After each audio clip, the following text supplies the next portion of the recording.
Hi guys, আজকে তোমাদেরকে আমরা মন্দারমণিতে যে রিসর্টটাতে ছিলাম সেই রিসর্টের পুরো একটা ডিটেলস ভিডিও আমি শ্যুট করেছি। আমি তোমাদের আগেও আমার ডেইলি ব্লগে জানিয়েছিলাম।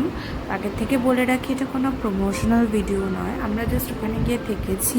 ওদের সার্ভিসে আমাদের পার্সোনালি খুব ভালো লেগেছে, তাই আমি এটা শেয়ার করছি ভিডিওটা। তো আমি ডিটেলস এখানে সব কিছু শেয়ার করব। প্রপার যে ঘরের যা ডেসক্রিপশন আছে সব কিছুই দেওয়ার চেষ্টা করব। বলে রাখি, এদের এখানে দুটো ফ্লোর আছে। আমরা যে টাইমে বুকিং করেছিলাম নিচের রুমগুলোই খালি ছিল। ওপরে অলরেডি গেস্ট এসে গেছিলো, তাই আমরা নিচের রুমেই ছিলাম। এখানে আমাদের পার রুম 1800 টাকা লেগেছে। ফর ওয়ান নাইট 1800 টাকা। আমরা 3টে রুম বুক করেছিলাম, যেহেতু 6 অ্যাডাল্টস ছিল সেই কারণে।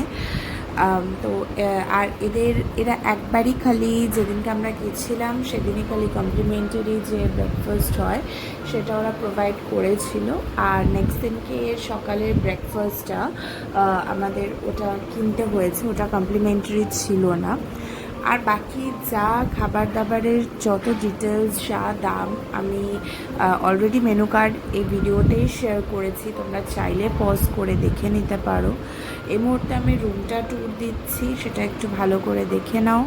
আমাদের ছোটোর ওপর রুমটা খুবই ভালো ছিল।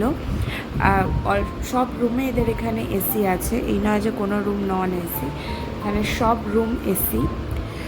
আমরা এদের সার্ভিসেও ভীষণ হ্যাপি, খুবই ভালো একটা রিসর্ট। আর বলে রাখি, খুব সমুদ্রের কাছে এটা নয়, এটা সমুদ্র থেকে হোটেল থেকে বিচের দূরত্ব 5 মিনিটস, 300 মিটারের কাছাকাছি।